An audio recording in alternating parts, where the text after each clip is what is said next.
आप सभी विद्यार्थियों का आज के इस सत्र में बहुत-बहुत स्वागत है। आज के इस सत्र में हम अध्याय 6 ऊतक में अ, उपस्थित एनसीईआरटी अभ्यास प्रश्नों का आपके साथ अभ्यास करेंगे। यह अस्वीकरण है।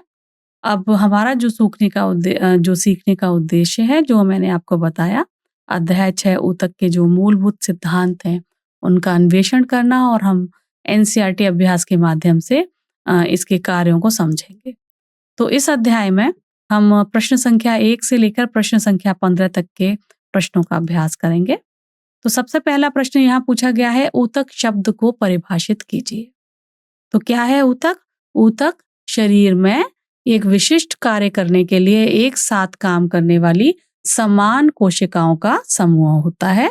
ये कोशिकाएं एक ऐसे तरीके से संरचित होती हैं कि जिन्हें अपना काम कुशलतापूर्वक करने में मदद मिलती है। दूसरा प्रश्न है, जाइलम ऊतक को कितने प्रकार के अवयव मिलकर बनाते हैं? उनके नाम बताइए।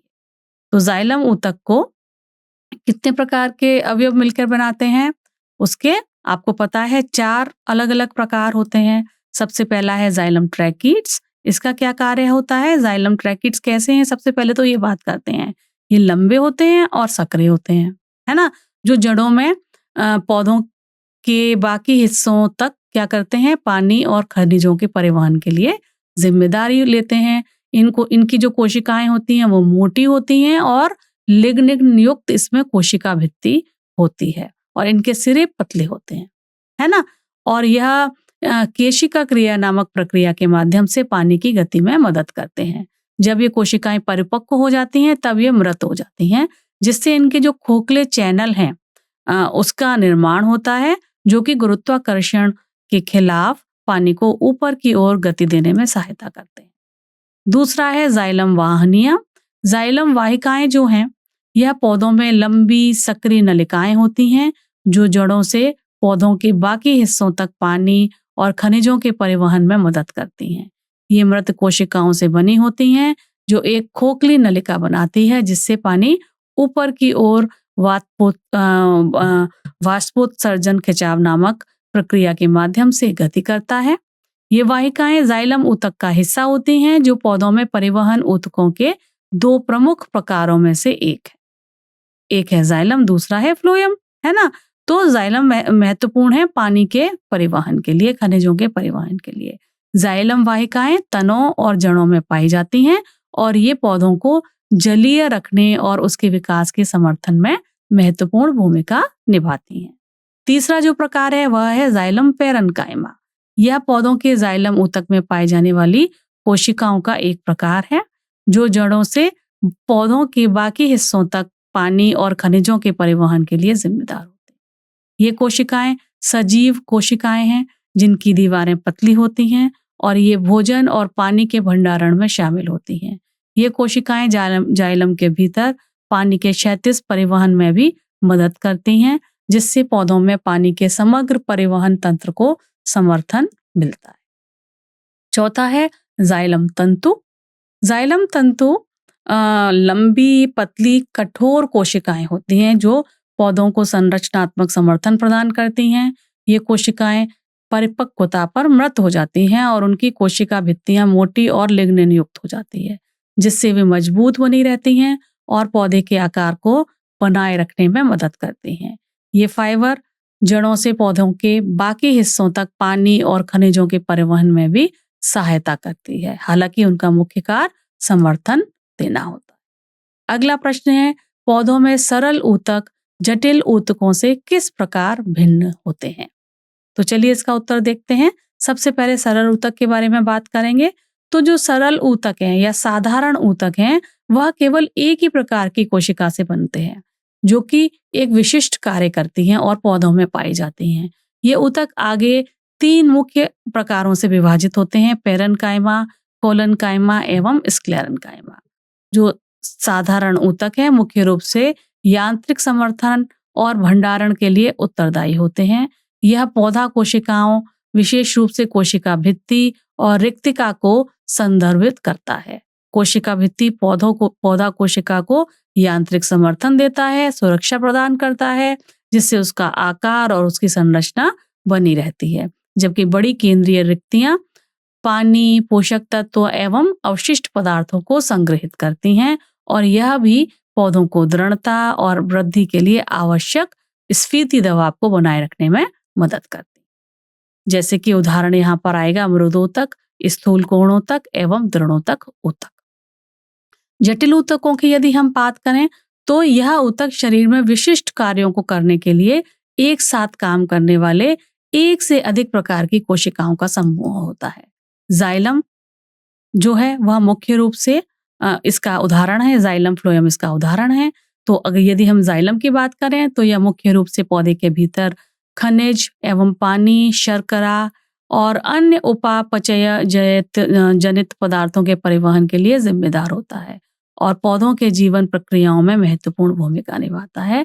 यह जड़ों से भोजन के पौधे के शेष भाग तक पानी और घुले हुए खनिजों को ले जाने में मदद करता है, जबकि फ्लोएम मुख्य रूप से पत्तियों से शर्करा और अन्य पोषक तत्वों को अन्य भागों तक पहुंचाने में शामिल होता है। जाइलम और फ्लोएम दोनों मिलकर पौधों की संवहनी प्रक्रिया प्रणाली का निर्माण करते हैं, जो वृद्धि और जीवित रहने के लिए आवश्यक पदार्थों के कुशल वितरण को सुनिश्चित करती है। दूसरा जो फ्लोएम है यह भी एक जटिल ऊतक है, विशेषीकृत ऊतक है, जो क्या करता है, पत्तियों से अन्य हिस्सों तक, पौधे के अन्य हिस्सों तक भोजन जैसे कि शर्करा का परिवहन करता है। ये ऊतक भी मिलकर काम करते हैं ताकि पौधों को विकास और जीवित रहने के लिए आवश्यक पोषक तत्व मिलते रहें। तो यह था अंतर सरल ऊतक और जटिल ऊतक में। अब है पेरेन्काइमा, कोलेनकाइमा एवं स्क्लेरेन्काइमा के बीच उनकी कोशिका भित्ति के आधार पर अंतर बताएं। तो चलिए, तो जो हमारा मृदोतक ऊतक है, स्थूल कोणोतक और दृढ़ोतक ऊतक, इनकी तीनों की कोशिका भित्ति के आधार पर अंतर समझ लेते हैं। यदि हम मृदोतक की बात करें तो इन तीनों में ही क्या है कि प्रत्येक की अपनी विशिष्ट संरचना है, ठीक है, और यह साधारण पौधे के कई प्रकार के ऊतक हैं। जैसे कि मृदोतक ऊतक है, यह जीवित कोशिकाएं इसमें होती हैं, इनकी दीवारें पतली होती हैं और ढीली रूप से बंधी रहती हैं, जिनमें भंडारण होता है, भोजन का और प्रकाश संश्लेषण की अनुमति भी मिलती है। दूसरी जो स्थूल कोणोतक है, यह भी जीवित कोशिकाएं हैं, लेकिन उनकी दीवारें थोड़ी मोटी होती हैं, खास तौर पर कोनों में, जो कि उनको लचीलापन बनाए रखते हुए समर्थन प्रदान करती हैं। तीसरी जो है दृढ़ोतक, यह कोशिकाएं मृत होती हैं, जिनकी बहुत मोटी लिग्निन युक्त दीवार होती है, जो मजबूत संरचनात्मक समर्थन देती है, लेकिन उनमें आंतरिक रिक्त स्थान नहीं होता क्योंकि उनकी दीवारें पूरी तरह से विकसित होती। अगला प्रश्न है रंध्रों के क्या कार्य हैं? रंध्र मतलब स्टोमेटा, उनके कार्य क्या है, यह पूछा गया है। तो रंध्रों का जो कार्य है वह है गैसों का आदान प्रदान करना, कार्बन डाइऑक्साइड को ग्रहण करना एवं ऑक्सीजन को मुक्त करना। कब? प्रकाश संश्लेषण के दौरान, ठीक है। दूसरा उनका कार्य है पानी के वाष्प को पौधों से एक प्रक्रिया के माध्यम से बाहर निकालना, और इस प्रक्रिया को बोलते हैं वाष्पोत्सर्जन। यह जड़ों से पानी और पोषक तत्वों को ऊपर खींचने में भी यह प्रक्रिया मदद करती है। तीसरा रंध्रों का काम होता है पूरे पौधे का जल वाष्प का जब वाष्पीकरण होता है तो पूरे के पूरे पौधे को ठंडा बना के रखने में मदद करता है, यानी कि पौधे के तापमान को नियंत्रित करने में मदद करता है। ठीक उसी प्रकार जैसे मनुष्यों के लिए जब मनुष्य ज्यादा मेहनत का काम करता है तो पसीना निकलता है, पसीना क्या करता है, पौधे के मनुष्य के शरीर को ठंडा करने का कार्य करता है। ठीक उसी प्रकार यह जो वाष्पोत्सर्जन है, इसके द्वारा तापमान पौधे के तापमान को नियंत्रित किया जाता है, और यह भी रंध्रों के द्वारा ही होता है, ठीक है। और जो रंध्र हैं यानी कि पत्ती में जो पाए जाने वाले छिद्र हैं, जिन्हें हम अंग्रेजी में स्टोमेटा भी कहते हैं, उन खुलने और उनके खुलने एवं बंद होने से पौधे का कितना पानी खो जाता है, पौधे को कितना कब कब बंद करना है, कब कब उसे खोलना है, या उसे नियंत्रित करता है। तो यह पौधे को सूखने से बचाता है, खासतौर से गर्म मौसम में या सूखे हुए मौसम में। तो यह पौधों के जल संतुलन में भी काफी मददगार साबित होता है। दिए गए चित्र में आप रंध्रों को देख सकते हैं, जिसे अंग्रेजी में स्टोमेटा कहा जाता है। अगला प्रश्न है, आरेखीय रूप से 3 प्रकार के पेशी तंतुओं के बीच में अंतर दर्शाएं। तो रेखित रूप से 3 प्रकार के जो पेशी ऊतक हैं वह कौन कौन से हैं? आपको पता है मानव शरीर में 3 प्रकार के हैं, कंकाल मांसपेशियां, चिकनी मांसपेशियां एवं हृदय मांसपेशियां। तो सबसे पहली है रेखित पेशी, जिसे हम कंकाल मांसपेशी कहते हैं। रेखित मांसपेशी, जिसे हड्डी से जुड़ी मांसपेशी कहा जाता है, वह शरीर में इस प्रकार की होती है कि जिसे आप स्वेच्छा से नियंत्रित कर सकते हैं। जैसे जब आप आपकी जो बाँह है या पैर है उसको हटाने का फैसला लेते हैं, तो ये उसमें मदद करती है। माइक्रोस्कोप के नीचे यदि इस मांसपेशी को देखेंगे तो इसकी प्रोटीन फाइबर के संगठित व्यवस्था के कारण इसमें आपको कई धारीदार निशान दिखाई देंगे, जो संकुचित और शिथिल होने में इस मांसपेशी की मदद करते हैं, रेखित मांसपेशी की। तो ये जो मांसपेशी हैं हड्डियों से जुड़ी होती हैं और हमारी इच्छा से यह नियंत्रित होती हैं। ये इसका अर्थ हुआ कि जब हम उन्हें काम में लाना चाहते हैं तब हम ला सकते हैं। कई काम हम उनकी मदद से करते हैं, जैसे कि चलना, दौड़ना, वस्तुओं को उठाना, जो कि संकुचित और शिथिल होने के कारण हड्डियों को गति प्रदान करती है और अंत में शरीर को गति देने की का कार्य करती है। दूसरी तरीके की जो मसल्स हैं, पेशियां हैं, उन्हें हम चिकनी पेशी कहते हैं। यह जो चिकनी पेशी हैं उन्हें अंग्रेजी में स्मूथ मसल कहा जाता है।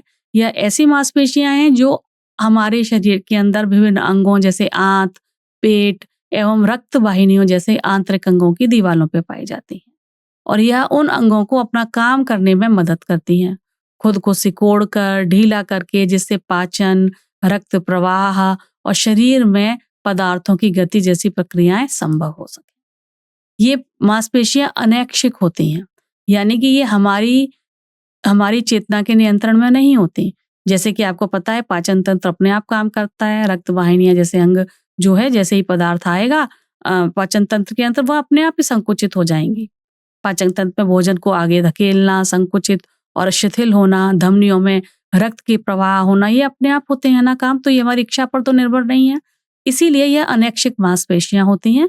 यह प्रक्रिया पाचन, उचित रक्तदाब बनाए जाने वाले शारीरिक कार्यों के लिए काफी आवश्यक होती हैं। तीसरे तरीके की जो पेशियां हैं उन्हें हम हृदय पेशी कहते हैं या अंग्रेजी में कार्डियक मसल कहते हैं। यह हृदय में पाई जाती हैं और पूरे शरीर में रक्त को पंप करने के लिए जिम्मेदार होती हैं। यह पेशियां भी अनैच्छिक होती हैं, है ना, और यह अनैच्छिक गतियों द्वारा ही हृदय की धड़कन को लगातार पूरे जीवन काल में बनाए रखती हैं। यही एक विशेषता होती है जो इसे कंकालीय मांसपेशी ऊतक से अलग करती है, जिसे कि आप नियंत्रित करते हैं। यह पेसमेकर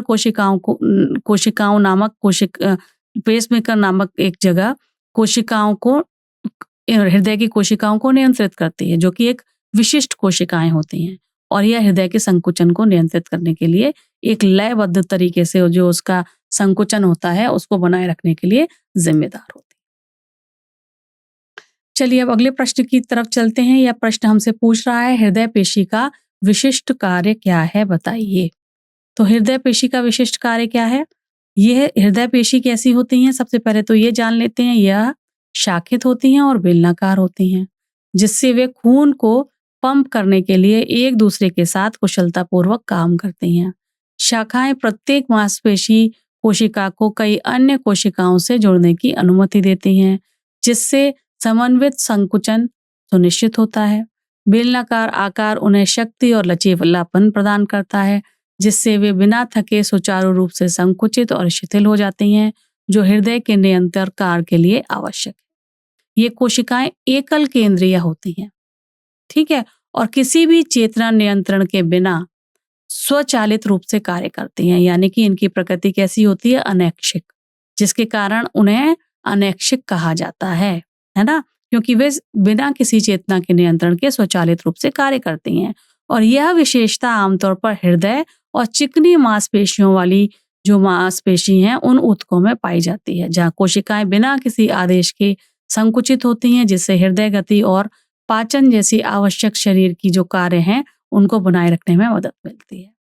उनमें यह एक अद्वितीय क्षमता होती है कि वह बिना किसी आदेश के ही एक नियमित तरीके से संकुचित और शिथिल हो जाते हैं, जिसका मतलब है कि वे किसी व्यक्ति के पूरे जीवन भर स्वचालित रूप से काम करते रहते हैं, लगातार हृदय को धड़कते रखते हैं और शरीर के सभी हिस्सों में जल के प्रवाह बनाने के लिए जिम्मेदार होते हैं। अगला प्रश्न है, रेखित, अरेखित और हृदय पेशियों में उनकी संरचना और शरीर में उनकी स्थिति स्थान के आधार पर अंतर स्पष्ट करिए। चलिए, तो शरीर की मांसपेशियों को उनकी संरचना, स्थान और स्थान के आधार पर 3 प्रकार से हम वर्गीकृत कर सकते हैं: कंकाली पेशियां, हृदय पेशियां एवं चिकनी पेशियां। रेखित मांसपेशियां जैसे कि हमारे हाथ पैरों में जो होती हैं, वह अपने संगठित संरचना के कारण सूक्ष्मदर्शी के नीचे धारीदार दिखाई देती हैं। यह लंबी और बेलनाकार होती हैं। कंकाल मांसपेशियों में पाई जाती हैं, जबकि अरेखित मांसपेशियां पाई जाती हैं पेटों और आंतों में। इनमें यह धारीदार जो बनावट है, यह दिखाई नहीं देती। यह लंबी और सक्रिय होती हैं और केवल आंतरिक अंगों में पाई जाती हैं। तीसरी है हृदय मांसपेशी, जो केवल और केवल हृदय में पाई जाती हैं। यह बेलनाकार होती हैं और गैर सक्रिय होती हैं, लेकिन उनमें शाखाएं होती हैं। यद्यपि ये कुछ रेखांकन दिखाती हैं, ये कंकाल मांसपेशियों की तुलना में कम स्पष्ट होती हैं। अगला प्रश्न है, एक न्यूरॉन का नामांकित चित्र बनाइए। तो न्यूरॉन का नामांकित चित्र आपको बनाना है और उसके बाद सभी पार्टों को आपको व्याख्यात करना है। जैसे कि कोशिका काय क्या है?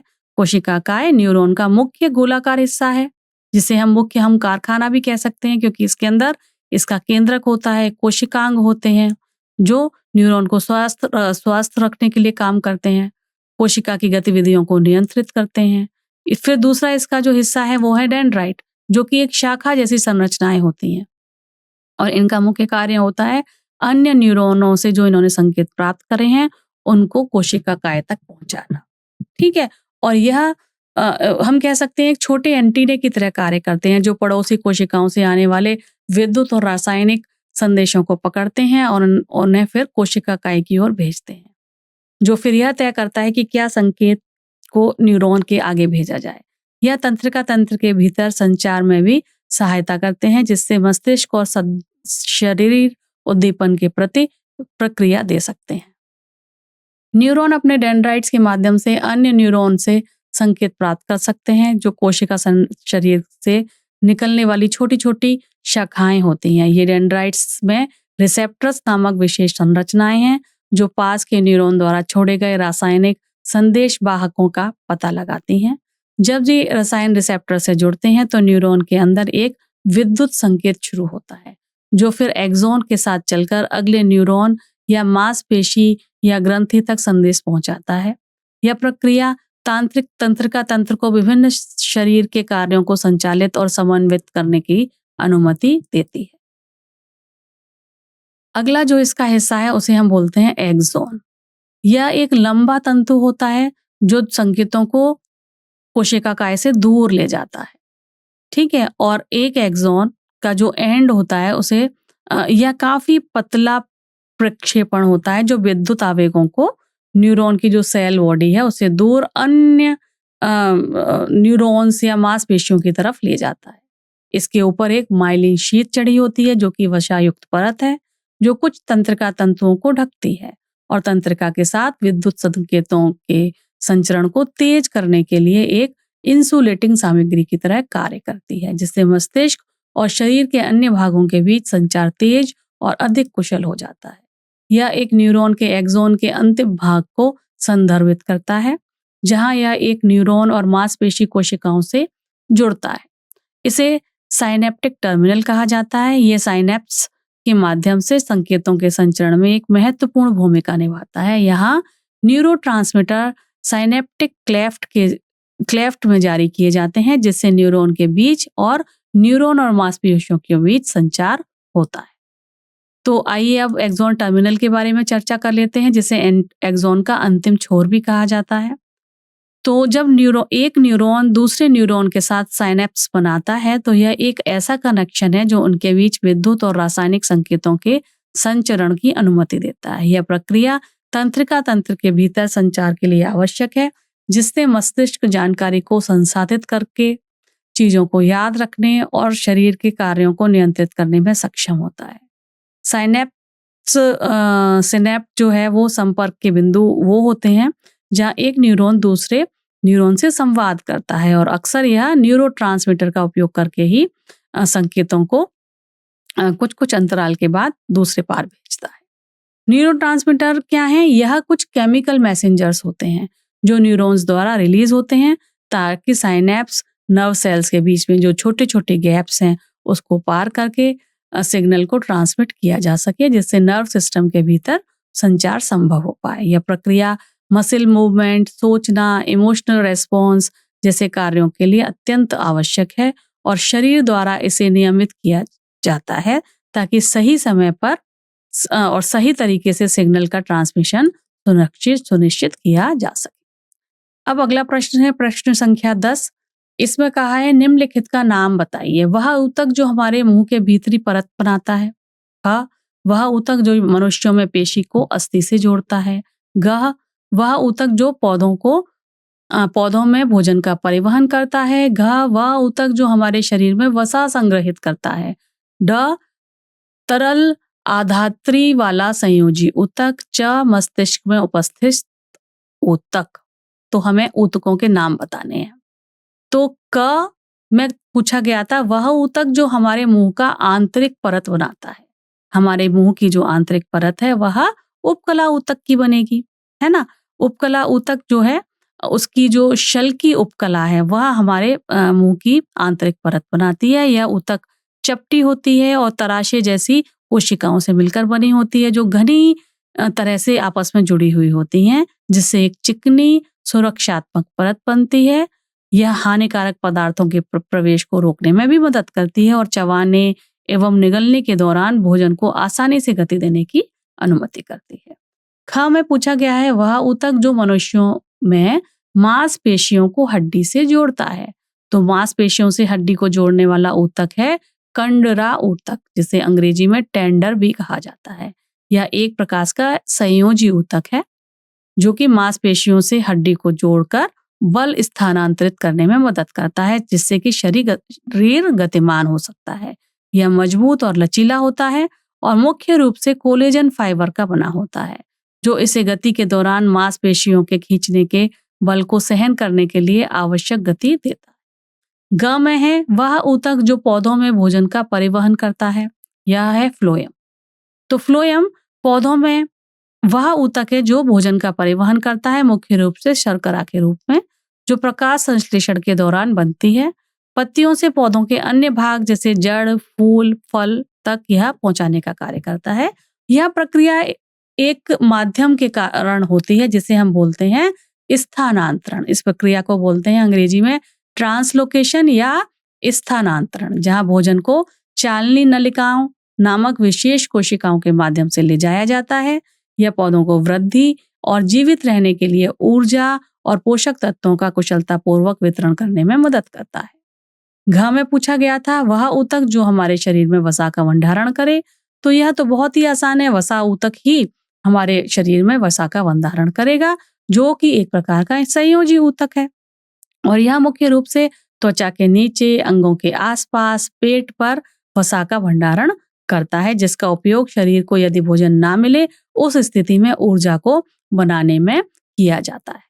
यह वसा हमारे शरीर को इंसुलेट भी करता है, यानी कि शरीर का तापमान बनाए रखता है और आंतरिक अंगों को चोट लगने से बचाने के लिए शरीर को गद्देदार लेयर प्रदान करता है। घ में पूछा गया है द्रव्य मैट्रिक्स वाला संयोजी ऊतक कौन सा है।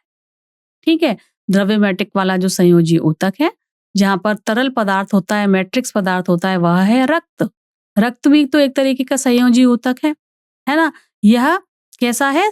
मैट्रिक्स जैसा है, द्रव्य जैसा है और इसमें प्लाज्मा नामक एक तरल मैट्रिक्स होता है जिसमें तरह तरह की कोशिकाएं, लाल रक्त कोशिकाएं, श्वेत रक्त कोशिकाएं, प्लेटलेट जैसी कोशिकाएं निलंबित होती हैं। रक्त का मुख्य कार्य शरीर भर में ऑक्सीजन, पोषक तत्व, हार्मोन, अपशिष्ट पदार्थों का परिवहन करना होता है। यह प्रतिरक्षा प्रक्रियाओं में और शरीर के तापमान को बनाए रखने में महत्वपूर्ण भूमिका निभाता है। अगला है मस्तिष्क में मौजूद ऊतक कौन सा है। तो मस्तिष्क में जो ऊतक मौजूद होता है उसका क्या नाम है? तंत्रिका ऊतक, जो तंत्रिका कोशिकाओं या फिर कहें हम न्यूरॉन्स और न्यूरोग्लिया नामक सहायक कोशिकाओं से मिलकर बना होता है। यह ऊतक शरीर भर में जानकारी प्राप्त करने, संचारित करने और संसाधित करने के लिए जिम्मेदार है, जिससे सोचने, याद रखने और स्वेच्छा या अनैच्छिक क्रियाओं को नियंत्रित करने जैसे कार्यों को करने जैसे कार्य संभव हो पाते हैं। तंत्रिका ऊतक मेरुरज्जु के साथ मिलकर केंद्रीय तंत्रिका तंत्र बनाता है, जिससे शरीर आंतरिक और बाहरी प्रेरकों के प्रति कुशलतापूर्वक प्रतिक्रिया कर पाता है। अगला प्रश्न है, निम्नलिखित में ऊतक के प्रकार की पहचान कीजिए। त्वचा, वृक्ष की छाल, अस्थि, वृक्क नलिका की भीतरी परत एवं संवहन मंडल। तो चलिए इस प्रश्न को हल करते हैं। त्वचा पहला पूछा है इन्होंने, त्वचा। तो त्वचा में कौन सा ऊतक पाया जाता है? स्तरित शल की उपकला ऊतक पाया जाता है त्वचा में, जिसका अर्थ है कि इसमें समतल शल्क जैसी कोशिकाओं वाली कई परतें होती हैं। यह संरचना शरीर की रक्षा करने में मदद करता है, जो शारीरिक क्षति, संक्रमण, जल की हानि के खिलाफ एक मजबूत पानी के लिए अभेद बैरियर बनाता है।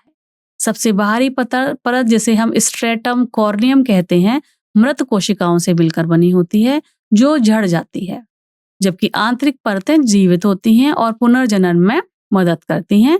शरीर के उन हिस्सों के लिए इस प्रकार का ऊतक अच्छी तरह से उपयुक्त होता है जहां घर्षण कम होता है या अतिरिक्त सुरक्षा की आवश्यकता होती है, जैसे हाथ और पैर। दूसरा है पेड़ की छाल। तो पेड़ की छाल भी सुरक्षात्मक ऊतकों से ही बनी होगी, मुख्य रूप से कॉर्क से बनी हुई होती है पेड़ की छाल, जो पेड़ को चोटों, कीड़ों, मकोड़ों, पर्यावरणीय तनावों से उनकी रक्षा करती है और एक अवरोधक के रूप में कार्य करती है। तो कॉर्क जो है वह छाल के सबसे बाहरी कोशिकाओं द्वारा बनी एक मोटी, पानी से ना गिरने वाली परत है, जो जल की हानि को कम करने, हानिकारक पदार्थों के प्रवेश को रोकने में मदद करती है। यह सुरक्षात्मक कार्य पेड़ के अस्तित्व और विकास के लिए आवश्यक है और यह संरक्षी ऊतक होता है और कॉर्क होता है। तीसरा है हड्डी। हड्डी किस प्रकार का ऊतक है? यह संयोजी ऊतक का प्रकार है, जो शरीर को संरचना और समर्थन देता है। यह कैल्शियम, फास्फोरस जैसे खनिज पदार्थों और कोलेजन फाइबर वाले एक कठोर मैट्रिक्स से बना होता है, जो इसे मजबूती देता है, लचीलापन देता है। हड्डियां जो हैं वह अहम अंगों की रक्षा करती हैं। अस्थि मज्जा में रक्त कोशिकाएं उत्पन्न होती हैं और लिवर के रूप में भी यह कार्य करने में मदद करती है, जो एक दूसरे को जोड़ों द्वारा जुड़ती हैं। हड्डी पुनर्मॉडलिंग नामक प्रक्रिया के माध्यम से लगातार नवीनीकृत होती रहती। चौथा पूछा है वृक्क नलिका के भीतर की परत। तो वृक्क नलिका की जो भीतर की परत है वह घनाकार उपकला ऊतक की बनी होती है, यानी कि जो गुर्दे की नलिकाएं हैं उसके ऊपर भी एक तरीके की उपकला ही होती है और उसका टाइप होता है घनाकार उपकला ऊतक। ये कोशिकाएं घनाकार होती हैं, यानी कि इनकी चौड़ाई, लंबाई, ऊंचाई बराबर होगी, है ना। इस प्रकार का ऊतक उस क्षेत्र में पाया जाता है जहां अवशोषण एवं स्राव की महत्वपूर्ण भूमिका हो। जैसे कि गुर्दे की नलियां जो हैं वहां पर यह घनाकार उपकला ऊतक पाया जाता है, ताकि कोशिका झिल्ली के पार पदार्थों को कोशिका कुशलतापूर्वक स्थानांतरित करने में मदद मिले, जो गुर्दे की रक्त को फिल्टर करने, उपयोगी पदार्थों को पुनः अवशोषण करने और मूत्र के माध्यम से अवशिष्ट पदार्थों को उत्सर्जित करने में भूमिका निभाता है। चौथा है संवहनी ऊतक। संवहनी ऊतक एक तरीके का चालक ऊतक है, जो कि जटिल स्थायी ऊतक का प्रकार है। इसमें जाइलम एवं फ्लोएम दोनों आएंगे। जाइलम जड़ों से पौधों के बाकी हिस्सों तक पानी एवं खनिज पदार्थ ले जाने का काम करेगा, जबकि फ्लोएम पत्तियों से पौधे के दूसरे हिस्सों तक खाने की चीजें जैसे कि शर्करा ले जाने का काम करेगा। ये दोनों मिलकर एक ऐसा नेटवर्क बनाते हैं जो आवश्यक पदार्थों की कुशल गति सुनिश्चित करता है, जिससे पौधे की वृद्धि और जीवित रहने में मदद मिलती है। अगला प्रश्न है, उन क्षेत्रों के नाम बताइए जिनमें पेरेन्काइमा ऊतक मौजूद होता है। तो चलिए, पेरेन्काइमा ऊतक कहाँ कहाँ पाया जाता है? पेरेन्काइमा ऊतक जड़ों की कॉर्टेक्स में, पत्तियों की मीजोफिल में, तनों के पिथ में पाया जाता है। यह एक जीवित ऊतक है, यह हम जानते हैं, जिसकी दीवारें पतली होती हैं और आमतौर पर यह ढीले रूप से व्यवस्थित होती हैं, जिसमें भोजन, पानी, हवा के भंडारण की अनुमति मिलती है। पेरेन्काइमा कोशिकाएं लचीली होती हैं और पत्तियों में प्रकाश संश्लेषण और फलों तथा जलों में भंडारण जैसे कार्य कर सकती हैं। पिथ स्टेम और जड़ों के केंद्र में पाए जाने वाला नरम स्पंज जैसा ऊतक होता है यह, जो भोजन और पानी को संग्रहित करने में मदद करता है। तने में यह संवहनी बंडल से घिरा रहता है, जबकि जड़ों में यह जाइलम एवं फ्लोएम से घिरा रहता है। पित्त पौधों को समर्थन प्रदान करता है, पोषक तत्वों के परिवहन में सुविधा पहुंचाने में भी यह महत्वपूर्ण भूमिका निभाता है। जब पेरेन्काइमा कोशिकाओं में क्लोरोफिल होता है तो उन्हें हम कहते हैं क्लोरेन्काइमा। इस प्रकार का ऊतक पत्तियों में पाया जाता है क्योंकि वहां पर प्रकाश संश्लेषण होता है ना। क्लोरोफिल सूरज की रोशनी को पकड़ के कार्बन डाइऑक्साइड एवं पानी की मदद से भोजन बनाता है। तो यह हरी पत्तियों में पाया जाता है, जो प्रकाश संश्लेषण के लिए जिम्मेदार हरा वर्णक इनमें पाया जाता है, इसीलिए यह प्रकाश संश्लेषण कर पाती हैं। ठीक है। अगर हम जलीय पौधों में बात करें तो पेरेन्काइमा ऊतकों में बड़े बड़े वायु कोश होते हैं जो पौधों को तैरने में मदद करते हैं। इस प्रकार की पेरेन्काइमा को हम कहते हैं एरनकाइमा, जो वायु स्थान पौधे के समग्र भार को कम करते हैं और उसमें उत्प्लावन प्रदान करते हैं, जिससे पौधा जल में तैरता रहता है। यह अनुकूलन जल में रहने वाले पौधों के लिए बहुत महत्वपूर्ण है क्योंकि यह उन्हें प्रकाश संश्लेषण के लिए सूरज की रोशनी तक पहुंचने में मदद करता है, जबकि वे जल के भीतर डूबे रहते हैं। अगला प्रश्न है, पौधों में अधिचर्म की क्या भूमिका है? यानी कि पौधों में, यदि हम अंग्रेजी में कहें, एपिडर्मिस की क्या भूमिका है, यह पूछा गया है। तो यह जो अधिचर्म है, यह पौधे के शरीर की सबसे बाहरी परत है और एक सुरक्षात्मक आवरण है। यह जल की हानि को रोकता है, यांत्रिक क्षति और रोग जनकों से भी यह सुरक्षा प्रदान करता है और छोटे छिद्र जैसे कि जिन्हें हम स्टोमेटा कहते हैं, इसके माध्यम से गैसों का आदान प्रदान करता है। यह जड़ों में मिट्टी से पानी और खनिज के अवशोषण करने में मदद करता है। पत्तियों में तापमान के नियमन में भी यह भूमिका निभाता है। तो जो पौधों में एक सुरक्षात्मक ऊतक है, एपिडर्मिस या अधिचर्म, वह पौधे के शरीर की सबसे बाहरी परत है और उसे यांत्रिक चोट, अत्यधिक जल हानि, हानिकारक रोग जनक के खिलाफ सुरक्षात्मक अवरोध बनाने के रूप में यह कार्य करता है। पत्तियों की सतह पर कभी कभी जल की हानि को रोकने के लिए एक क्यूटिकल नाम की एक मोम जैसी परत होती है जो इसी के ऊपर होती है। यह ऊतक पूरे पौधे की उत्तरजीविता और सुरक्षा के लिए महत्वपूर्ण माना जाता है। यह इसके अंदर जो रंध्र होते हैं उससे गैसों के आदान प्रदान की भी अनुमति देता है, जिससे प्रकाश संश्लेषण, ट्रांसपिरेशन जैसी प्रक्रियाएं संपन्न हो पाती हैं। अगला प्रश्न है, कॉर्क एक सुरक्षात्मक ऊतक के रूप में कैसे कार्य करती है, बताएं।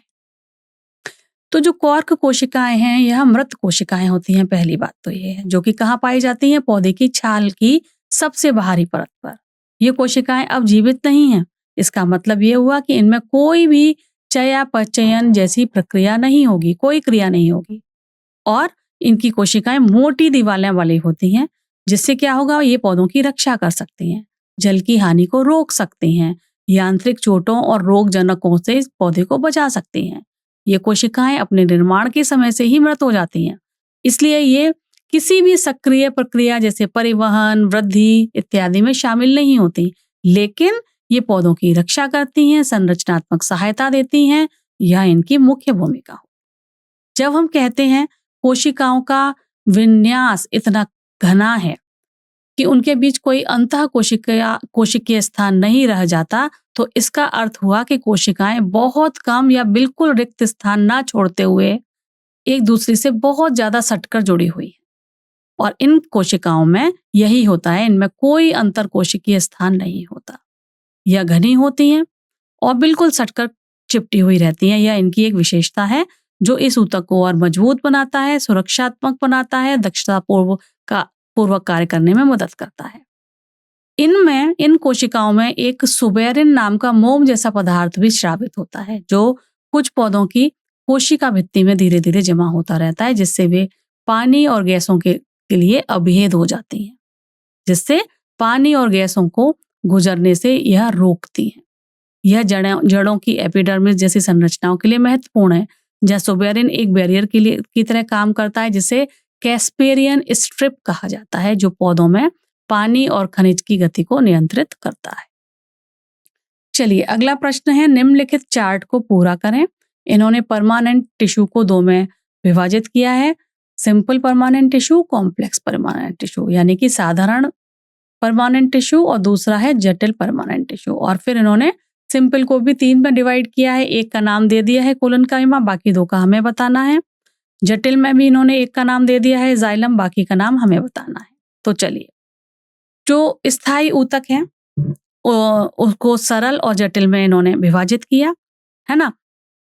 तो ये ऊतक आपको पता है संरचना जो और कार्य में स्थायी होते हैं, और सरल जो स्थायी ऊतक हैं ये परिपक्व होने के बाद इनमें अधिक परिवर्तन नहीं होता। ये मुख्य रूप से 2 प्रकार के हैं, पेरेन्काइमा जिनकी पतली कोशिका भित्ति होती है और इनका काम होता है भंडारण करना या फिर प्रकाश संश्लेषण करना। दूसरा है कोलेनकाइमा, ठीक है, और कोलेनकाइमा का काम है भित्तियां इनकी मोटी होंगी, खासतौर से कोनों पर, तो ये पौधों को सहारा देते हैं। और तीसरा है स्क्लेरेनकाइमा, जिनकी कोशिका भित्ति अत्यधिक मोटी होती है और जो कठोर सहारा प्रदान करती हैं, और ये ऊतक पौधे के शरीर की संरचना और कार्य के लिए मौलिक होते हैं।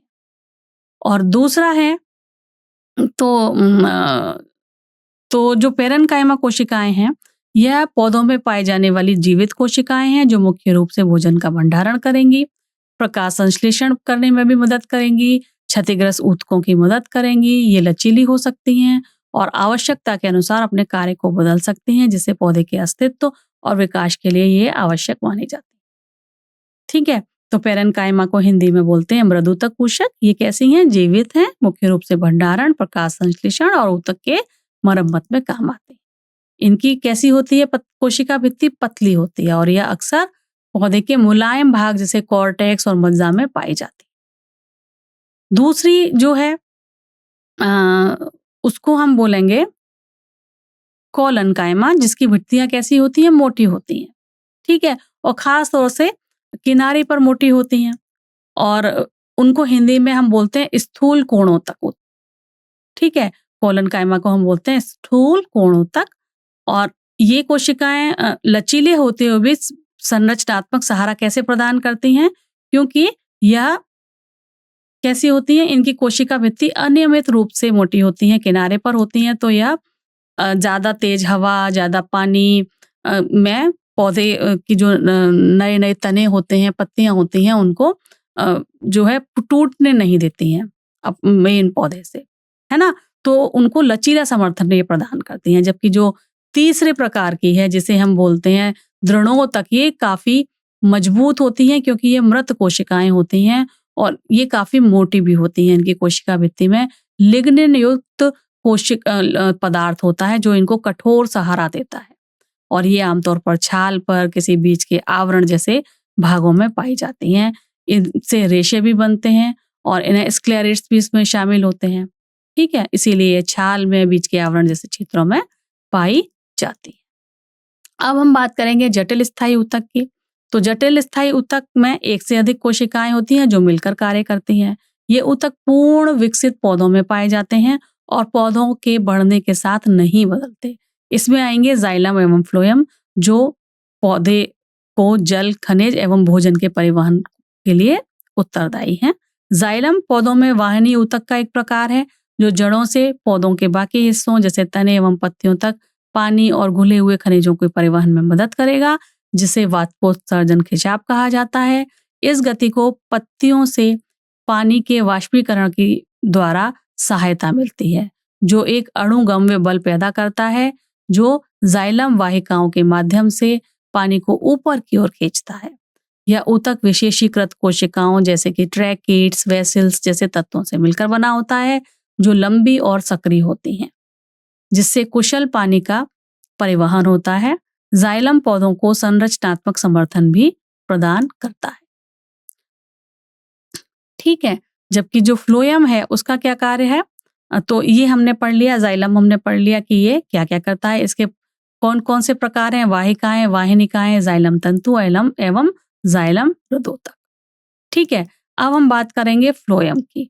तो जो फ्लोएम है, यह पूरे शरीर में, पौधे के पूरे शरीर में पत्तियों द्वारा निर्मित जो भोजन होता है, जो मुख्यतः शर्करा होता है, उसको पहुंचाने का काम करता है।